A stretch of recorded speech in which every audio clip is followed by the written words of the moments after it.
Hi, sweeties. How are you doing? Welcome to Naya. Sim, thank you so much for the support. Hope you all are doing great. So I came across a video where this man was screaming that black people never even cared about deportation. They never cared about Gaza. They never cared about people going through pains and all that. That all those they were doing back then was just putting up activities and all that. And I am going to ask, you are really one of the problems. Why am I saying this? I am saying this not because I want to be defensive, but I am saying this because black people stood all out during the period they were telling you people why we are calling you all out to listen to us so that we can make life easier for everybody, including ourselves. And they did not exclude anybody while they were talking that. They were against deportation because they saw that coming. I mean, literally everything they talked about are happening. Why? Because they felt black people are the ones like life, why would life get better for you people? And moreover, if anything is starting, it definitely will start hitting you people first before it start hitting us. That deportation was something black people never stopped talking about, which I knew so well that I have brought thousands. See, for those that think that my videos, so I see some people in the comment section saying some things that I really do not understand. Check my videos. You see that I have already 1,000 something plus videos that I have made, right? That tells you how much I have covered so much, which means black people really told you people. So now that they are not giving, they do not care about what is going on because now they are taking care of themselves. For that reason, they do not care about anything. You all haven't even started because they are still not going to come out. You can say anything you want for all I care. Let's get into this video. So let me get this straight. Never Kamala leftists want us all to just forget what happened during the election, stop this infighting, unite, and move forward and do the real work. I argue that, never Kamala leftists understanding what they did wrong and making amends is part of the real work, but whatever. Let's hear their plan since they want to be in charge so much and say that they are the only true knowledge keepers of liberation and revolution. Okay, so their plan is to, one, teach everyone that fascism is bad. Great. Did you know that that was directly part of Kamala Harris's campaign? Yeah, it was. And it was also part of the reason a lot of people voted for her, because people were trying to stop fascism proactively. Just a point of note here, all of your plans right now are very reactive, okay, when we were trying to be proactive. So points knocked down already for a reactive plan versus a proactive plan. Second point of your plan is to get people ready for the midterms, guys. Flip Congress blue to protect us from Trump because we fucked up this election. So we're stuck with a Republican House and Senate for the first 2 years. And as many people have pointed out, it only took 60 days for Mustache Man to become a full fascist dictator. So maybe it's already too late. Who fucking knows? But glad you're on board for 2 years from now, because that's about as much time as you're going to need to deprogram the bullshit that you fed your followers about how all Democrats are evil, voting isn't that important, and voting doesn't really matter anyway because both parties are the same. Good luck trying to get your follower base to understand how all of a sudden it's important to vote for Democrats in an election. And then the third point of your plan is to promote and highlight the good work that more progressive Democrats are doing, like AOC and Jasmine Crockett. They're great. Those women are awesome. And I do think that, they're reflective of the voices that younger people want within the Democratic Party. And that more progressive Democrats across all age ranges want within the Democratic Party. So, again, I agree with you here. It's just the only thing is, do you not understand how big of a fucking hypocrite you are to promote AOC and Jasmine Crockett, which are two women who endorsed Kamala Harris heavily? And they are two women who also believe in a two-state solution. So at some point, are you just going to turn on them and tear them down like you did Kamala Harris? Or is it okay now that these women don't fit perfectly into your leftist moral purity test because Trump is actually in power? Got it. Okay, no. And this is why people do not want to work with you. This is why people do not trust you. And this is why some of y'all really owe people a fucking apology. Your fucking mastermind 4D chess maneuver is to just vote for Democrats after all this bullshit. We could have just fucking done that.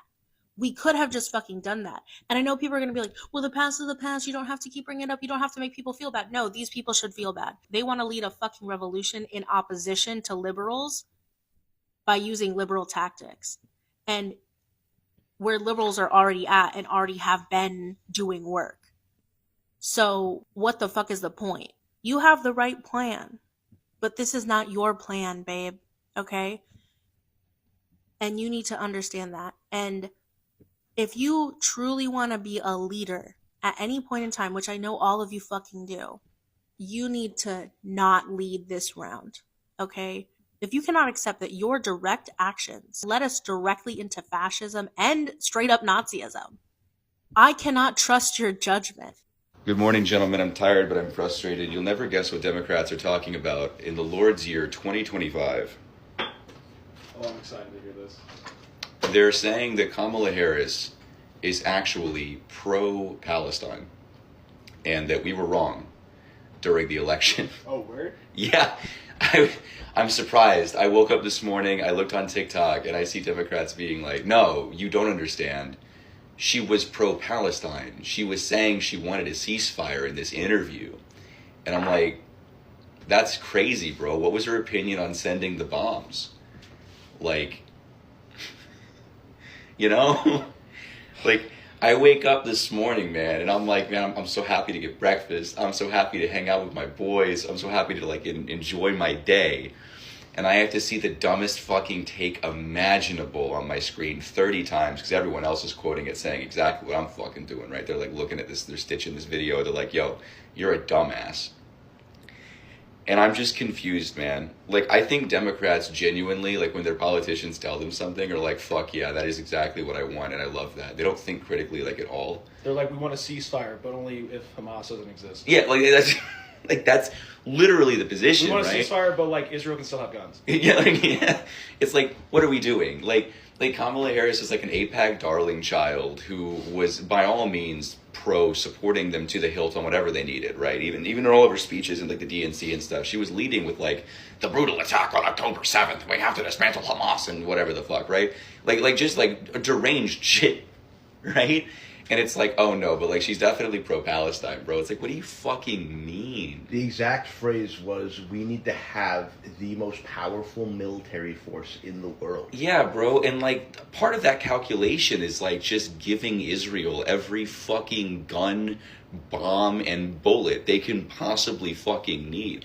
Like, I just don't know how you can look at this and go, she was like talking about extending the Biden policies, right? And all Biden did was like stop like one shipment of 2,000-pound bombs that one time. How the fuck is that pro-Palestine? Can anybody be pro-Palestine? Like now, can I be pro-Palestine if I love the Zionist project? And I'm like, fuck yeah, baby. 1948, 1967, let's get it. But I do want Palestinians to like not be all dead. Does that make me pro-Palestine now? He's like, I want them all to be alive, but only in an open-air prison. Yeah, it's like, I like, that's literally her position, right? Was like, yeah, some of them can live. Why does she want, she's like, she wants them as pets. I think so. Like, she wants to put Palestinians on fucking, like, reservations.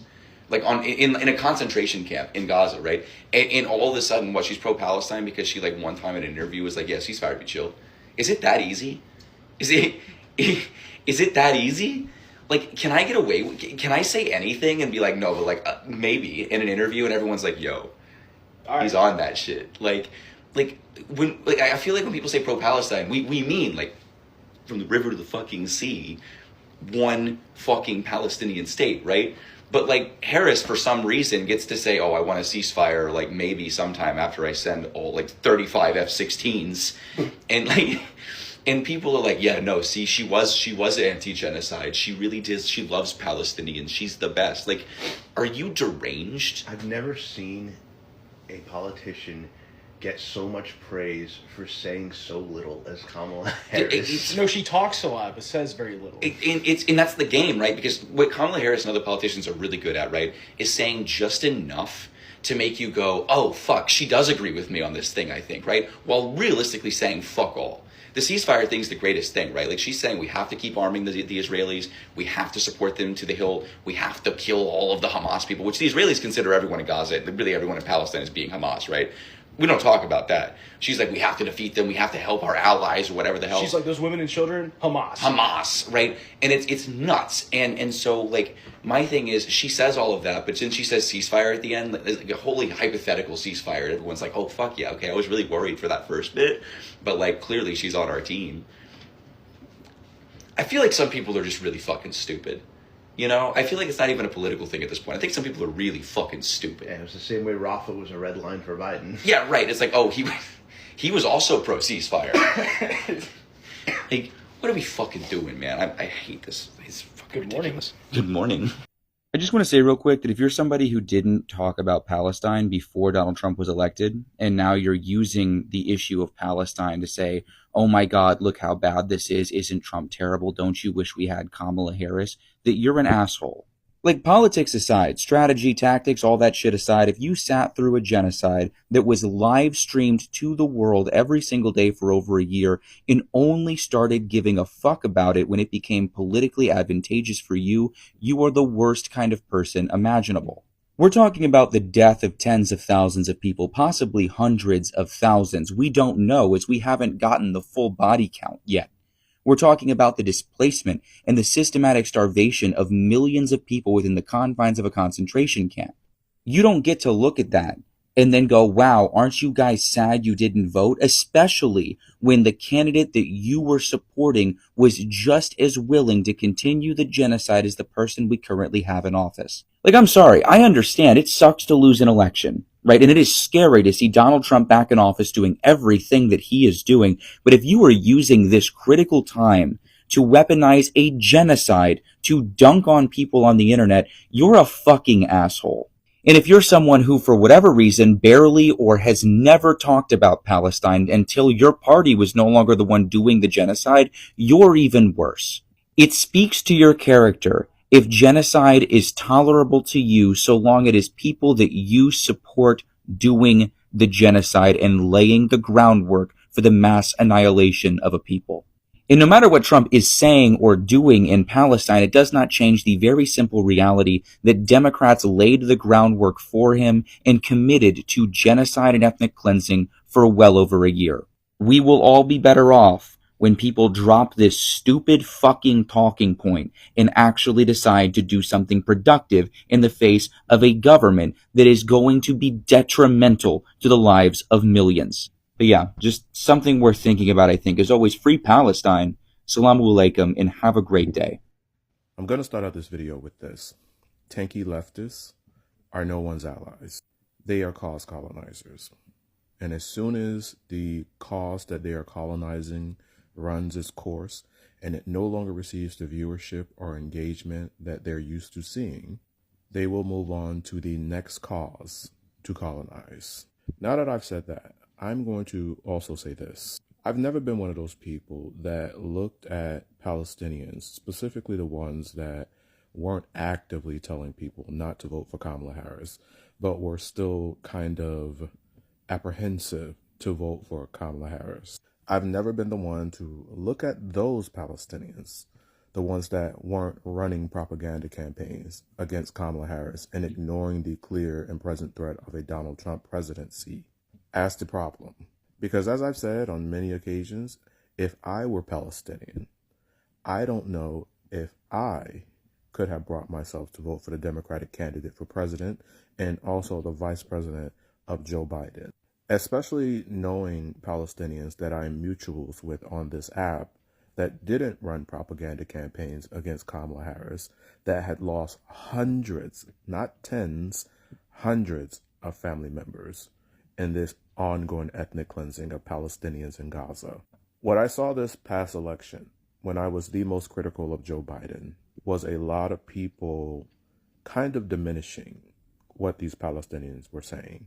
And although I understand the fear of a Donald Trump presidency and the possibilities that we knew would happen if Donald Trump ever got elected again, I think the Democratic messaging surrounding this subject matter needed to be examined, needed to be improved. They needed to be crystal clear on what the red line was. When we saw the conversations concerning this proverbial red line, where the Israeli government could cross hypothetically, and the judgment or the critiques of the United States would then follow, because again, they had crossed this proverbial red line. The Biden administration specifically, on many occasions, and even Biden himself, said there was no red line. There was no red line.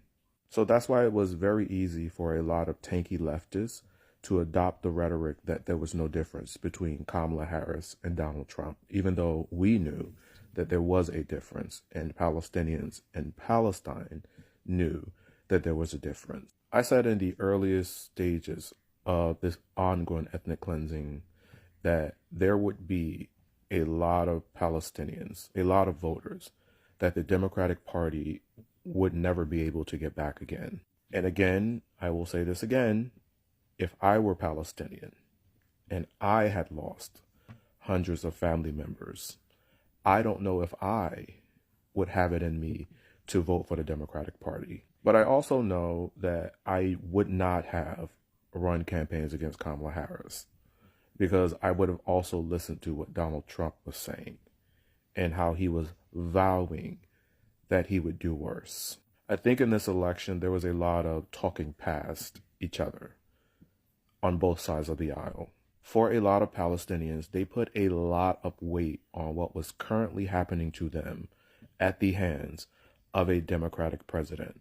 It didn't matter that he was doing these little things behind the scenes where he was trying to stop the weapons shipments from going into Israel because the Israeli government could not verify to him that the weapons would not be used on civilians. What ensued from that was threats from not just Republicans, but also Democrats that were in Congress that were basically threatening to impeach Biden if he didn't start the weapons shipments up again. The Biden administration cutting funding to UNRWA for propaganda that was spread to them, fed to them directly from the Israeli government. Unconfirmed reports that they used to justify the cutting of funding from UNRWA that could lead to food insecurity in that region.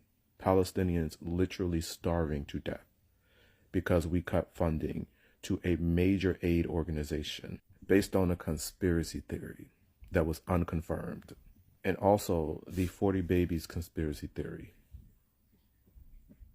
that is still unconfirmed to this day. I'm not one of those Democratic voters that doesn't understand why a lot of Palestinians chose not to vote for the Democrats. I know exactly why. And that's why, for me, the Democratic Party needs to actually work on their messaging apparatus. And they need to be crystal clear on what human rights violations are important to them. Because that was the confusion in this year's election. And it harmed Kamala Harris's chances of winning. Because the Democrats were not clear on what their red line was. If we are going to be that party that calls out human rights abuses and injustices that happen to these different communities around the world, no matter where they may be, we are going to have to be crystal clear on what that means. And we cannot simply choose to ignore it when it's convenient for us. Because if we do that, we will continue to lose elections. I need the people who voted for genocide twice to pipe down a little bit. I need the people who voted for genocide twice to come up off that high horse. Stop moralizing at us. You don't gotta fake it no more. We know y'all don't give a fuck about none of the shit y'all be grandstanding against. Police brutality, deportations, we know y'all don't give a fuck about Gaza for real. 90% of homes damaged or destroyed. 80% of businesses damaged or destroyed. 70% of farmlands destroyed. 70% of roads damaged or destroyed. 50% of hospitals only partially functional. 90% of schools and universities damaged or destroyed. The graduating class of 2024 wiped off the map. And this happened under who? Joe Biden. The president you voted for, not Donald Trump. And you uppity liberals still have the audacity See, I like to blame the ruling class for what's occurring, but if we're pointing fingers, fam, Biden has already done the heavy lifting, and you performative suckers keep falling for Trump using explicit language when the sad reality is he won't have to do much. Who's moralizing to whom in this moment? And uppity, that was an interesting choice of words. I've only heard uppity be used against a certain demographic of people. So I wonder who they're talking about. But talking about getting off our high horses, but what the hell has this person done besides say, well, you voted for Joe Biden? And what have you done to stop it? Nothing besides say, I didn't vote for it though. So I'm better than the people that voted for it, even if that means that I don't care about other marginalized groups and talking about all the grandstanding that people are doing. What the hell was that? Seems like somebody grandstanding. So are we anti-grandstanding? Because if we are, shut the fuck up. Black people need to stop complaining about systemic racism and take some personal responsibility.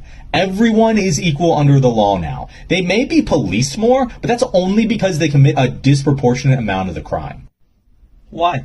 Well, I'm not saying that black people are naturally more likely to be criminals or anything. I just think it's a part of their culture. Why? Well, probably because their dads weren't around to raise them properly. Why? I don't know. Probably because they were too poor to afford a kid, so they left. Why?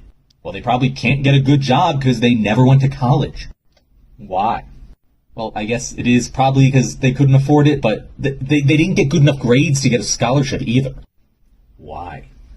Well, I guess that is probably because their school is underfunded. Why? Because school funding is determined by property taxes and they were born into poor areas. Why? Because their family hasn't been able to build enough wealth to move out. Why? Because the first black people who were born with equal rights under the law are less than 60 years.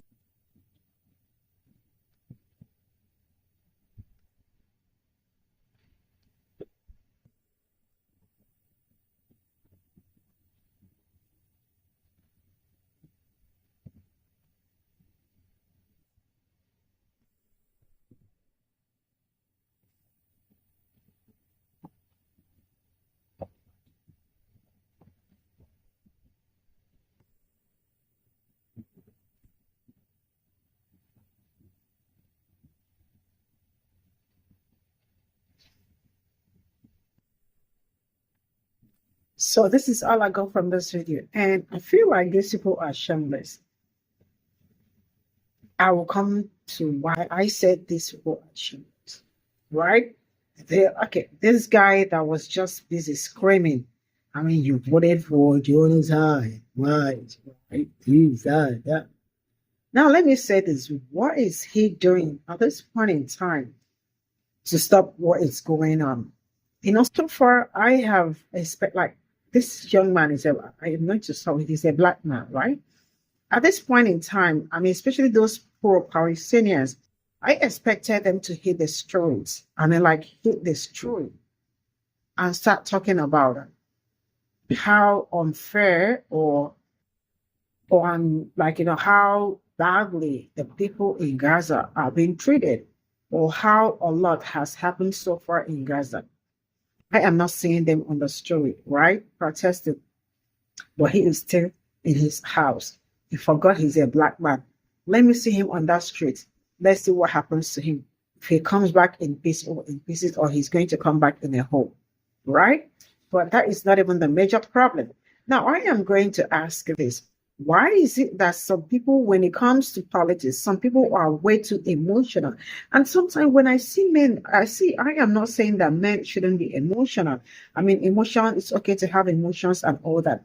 But when you are too emotional when it comes to politics, that you are not even seeing your left from your right, that is where the problems start. These people are actually in United States. The Palestinian guy that was talking about how he, Kamala Harris ran a bad campaign and all that. See, the problem with these people is that sometimes people do not read. When you go to Kamala Harris policies, you definitely will find out that majority of the things he was talking about are in Kamala Harris policies, right? Now everybody is screaming about how her policy, this, that was not so good. And that was why they probably voted for third party, right? And now they forgot that a vote for third party is a vote for the orange person that is right on track, right?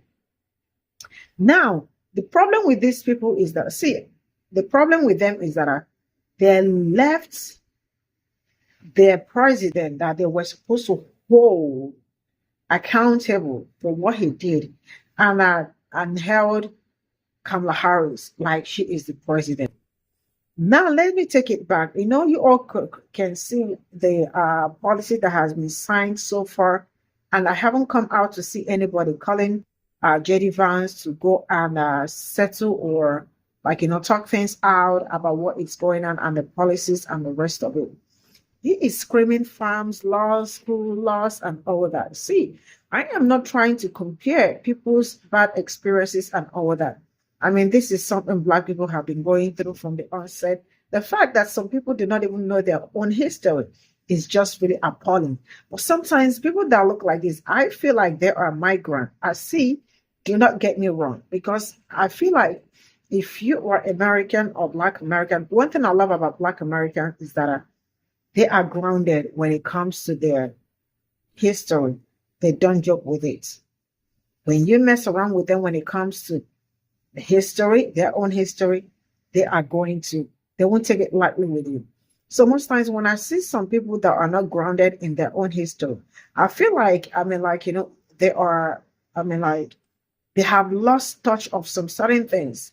Because, when you are not grounded in your own community, trust me, when breeze blows like this, it can carry you away. Why? Because you do not know a lot. Now, I am going to say this, and hear me.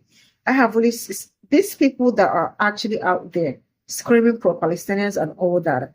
They are not in Gaza, right?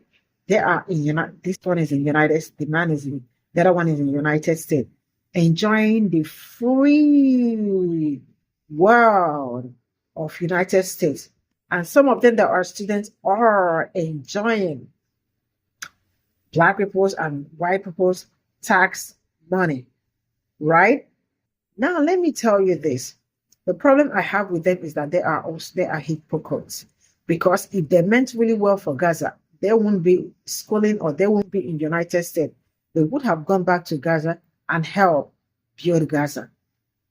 I don't know if that makes sense. That is how I feel. If they are still into this for Palestinian thing, they won't be here anymore. They will be out there at the forefront, building and cutting and the rest of it. But I will leave that for them to handle, because it looks like that is their problem. Now, I don't know how to tackle some people that think, I am going to keep saying this. If you think education is expensive, try ignorance. Ignorance is so expensive. Now, they thought this man would do better. And they said it all started from Joe Biden. It's Joe Biden still the president. This man told you from the outside what he was going to do and how he was going to handle it. And they thought it was a joke. Now it is happening. They are still screaming Joe Biden. If they had given Kamala Harris a chance, Kamala Harris would never sit down and hold a press conference with Netanyahu. I don't know if this makes sense, but man, you all should come down from your high horses, like he said, and I don't know, and read more. Even when you don't read more, you go to people that know better than you and ask questions. I think they will absolutely help you. I am clocking out. Bye for now.